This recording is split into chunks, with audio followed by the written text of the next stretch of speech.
Truth be told, my baptism into the world of the 7mm-08 didn't start with a hunting rifle like most of you would probably think. It started back in about 2011 when I was rebarreling a Model 700. It was chambered in 308 for a custom rifle build. I'd been shooting at some of my local NRA high-powered sporting rifle competitions. You know, I'd been doing that for years, and I decided to up my game with a purpose-built rifle just for that. I blueprinted the action on this Remington 700, and because of the 9.5-pound weight limit in the sporting rifle class, I was overjoyed when Macmillan introduced these Game Scout stocks, which are just super lightweight. And the weight savings from this stock allowed me to run a heavier contour barrel so I could have more accuracy during sustained fire. I ordered my barrel, it's a Hart barrel, I believe, in 20 inches because we shoot under 300 yards in sporting rifle competition, and I needed to keep the weight down so I can run bigger optics. You know, I ended up topping this off with this Night Force scope, and I think this is old enough to where it's a real USA-made Night Force scope. And I ended up meeting that 9.5-pound weight limit, so I really love this.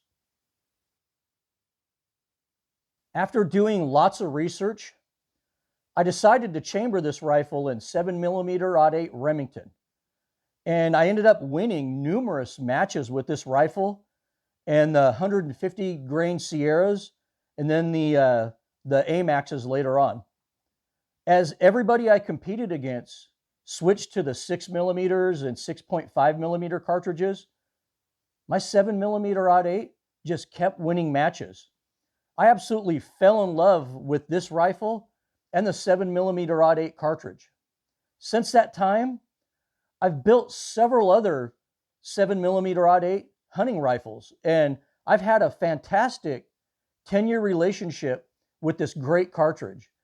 You know, in this video, I'll give you the history and my opinion of a cartridge I fell in love with, the 7mm-08 Remington.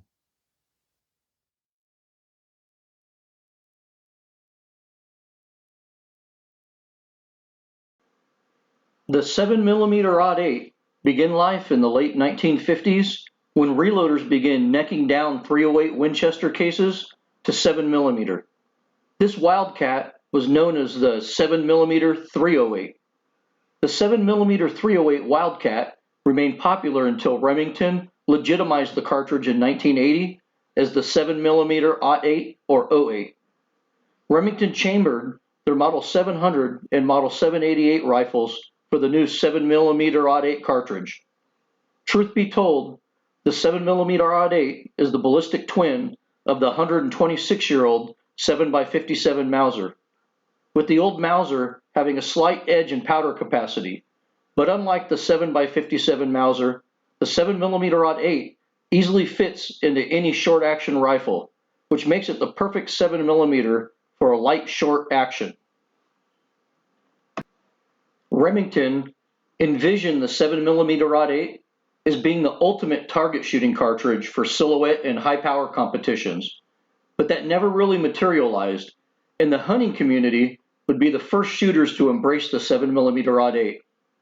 The 7mm-08 got an instant following when hunters found out that it was ballistically better than the 308 Winchester and had much less recoil.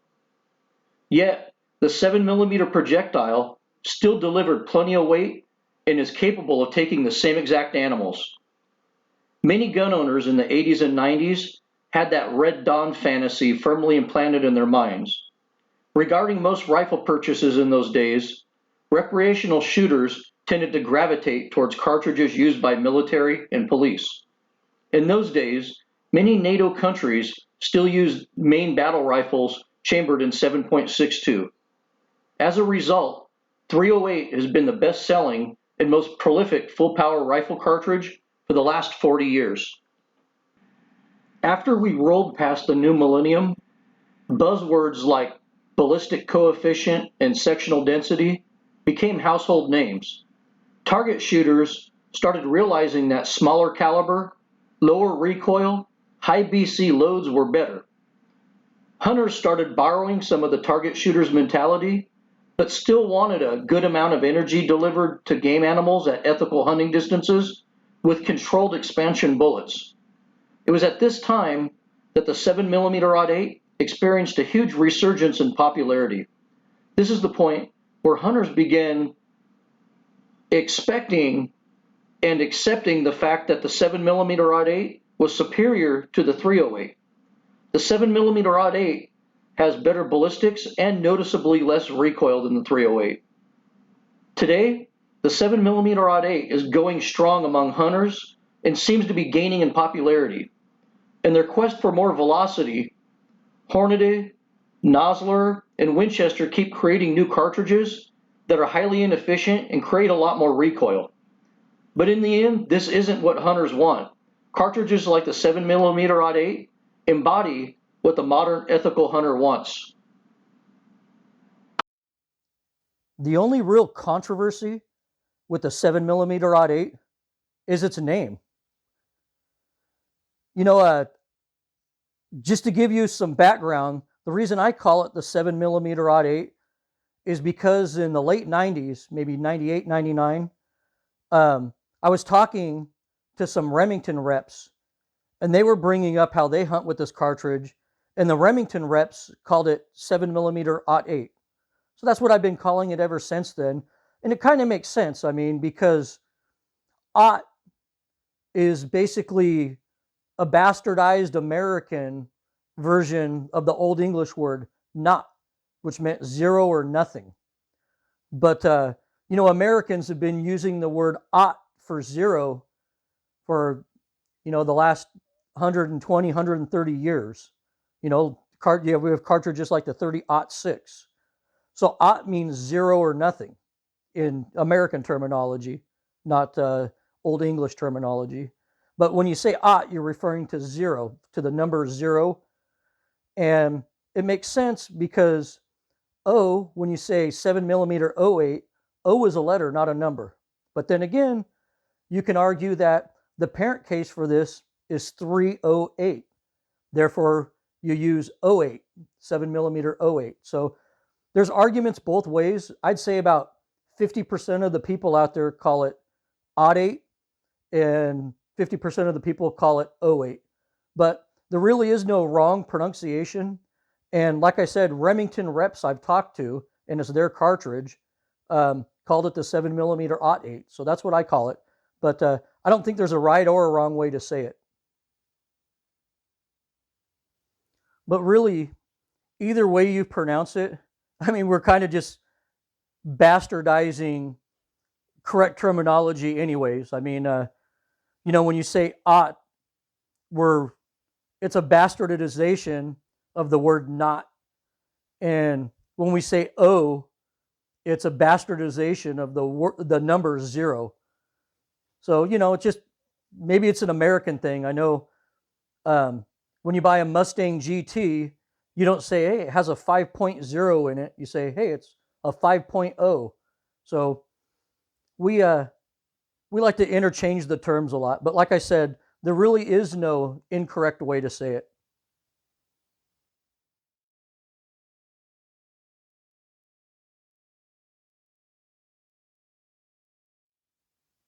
Because of the resurgence and the popularity of the 7mm-08, rifles and ammunition for this cartridge are just as prolific as any of the other hunting cartridges. Currently, Remington, Winchester, Savage, Browning, Ruger, Weatherby, Sako, Tikka, Howa, Blaser, Christensen, Mossberg, Kimber, and probably a bunch of other companies are currently making rifles chambered in 7mm-08. Basically, just about everybody makes rifles chambered in this cartridge. As far as ammunition goes, every major ammo manufacturer makes ammunition for the 7mm-08. This is what my closest Sportsman's Warehouse store has in stock for 7mm-08. Look at all the 7mm-08 ammo. Look at that. Crazy. All 7mm-08.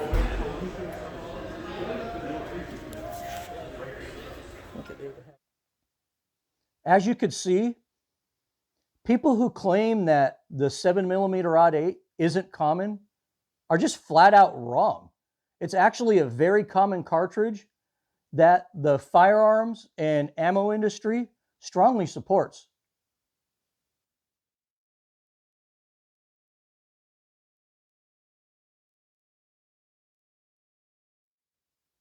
The 7mm-08 is usually compared to the venerable old 308 Winchester and the newer 6.5 Creedmoor. You know, they all fit in a standard short action rifle. They all have relatively mild recoil, and they're all ethically capable of taking animals as large as elk at reasonable hunting distances. This chart represents my best hunting loads in 6.5 Creedmoor, 7mm-08, and 308 Winchester. To make things fair, you could see that I used AccuBond bullets for all of these loads. And in my opinion, 140 grain bullets seem to be the sweet spot for the 6.5 Creedmoor and the 7mm-08.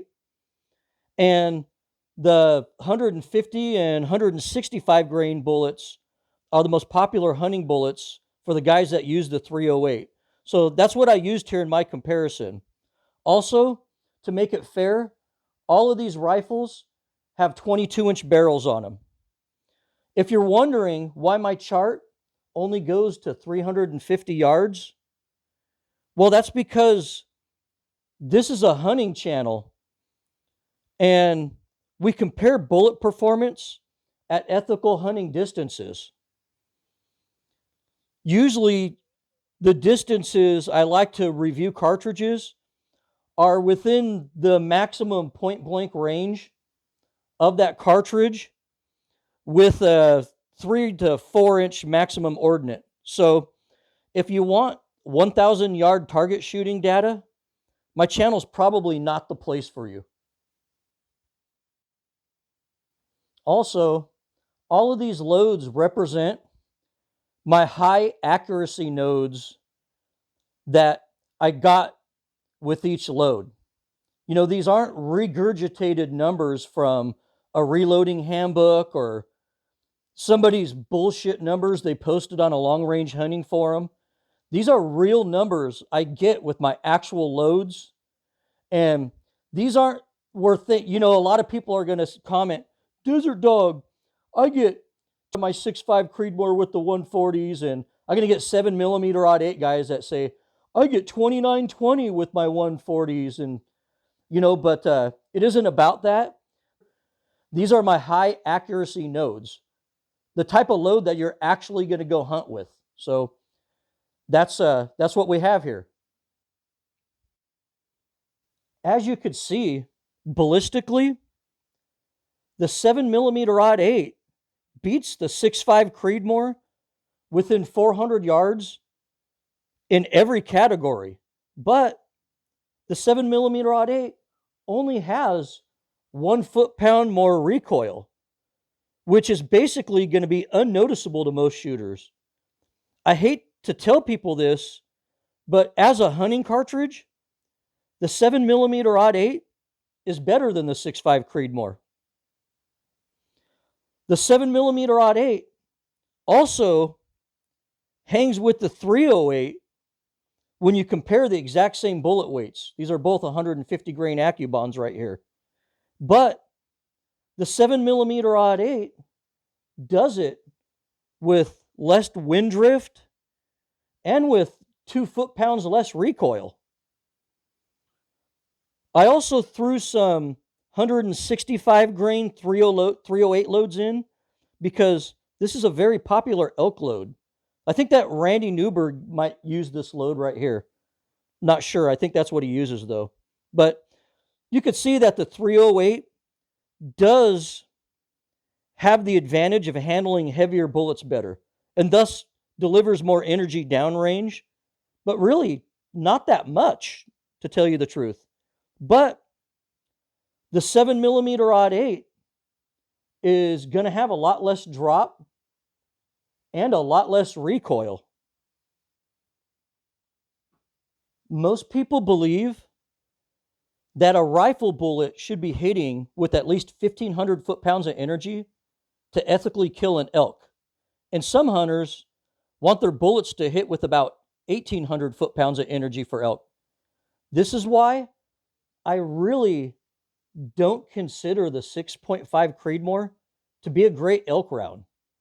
You could see that the 7mm-08 and the 308 both deliver over 1,700 foot-pounds of energy at their maximum point-blank range with a 3-inch target radius. But the 7mm does it with less wind drift and with a lot less recoil.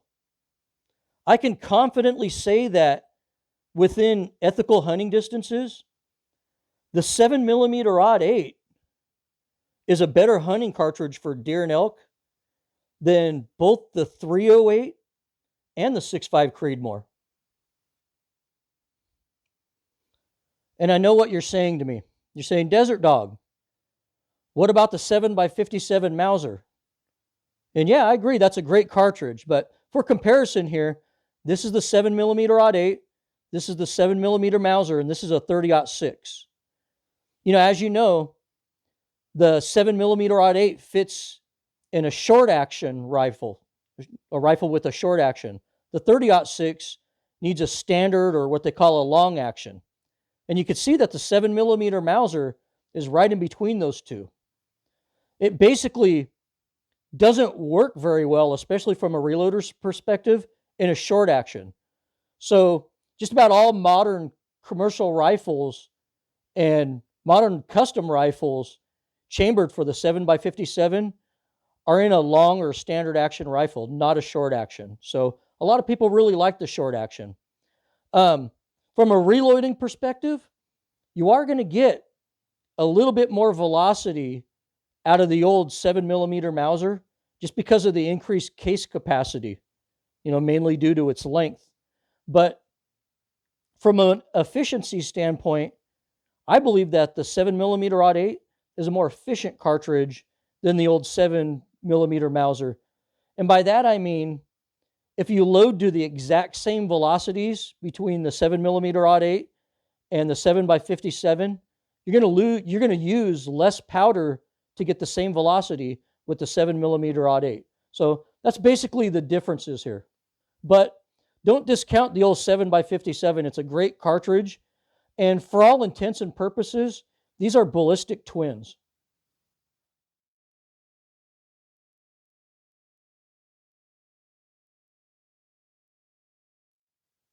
The 7mm-08 is just as easy to load for as all of the other 308 based cartridges. Also, dies and reloading components are just as easy to find for the 7mm-08 as they are for any other common cartridge. Hornady, Nosler, Winchester, Norma, Peterson, and Starline currently make brass for the 7mm-08. So you don't have to neck down 308 brass like they did in the old days. If you start reloading the 7mm-08, you'll find that it's actually a very efficient cartridge. It's more efficient, in my opinion, than the 308 parent cartridge, and it's more efficient, in my opinion, than the old 7x57 Mauser. 7mm-08 likes powders with medium burn rates. My 120 to 130 grain loads really like IMR 4064. My 140 and 150 grain loads absolutely love Varget. And my heavier 162 to 168 grain loads like H4350 the best. Honestly though, You can make almost any 7mm-08 load work with Varget. I actually love this powder for this cartridge. I also find that the 7mm-08 does pretty damn good in short barrels, just like the 308 does. A barrel between 20 and 24 inches will give good performance and burn all the powder. But personally, I really like a 22-inch barrel with a 7mm-08, the best for hunting. 22 inches makes for a handy little rifle that gives complete powder burn with most loads.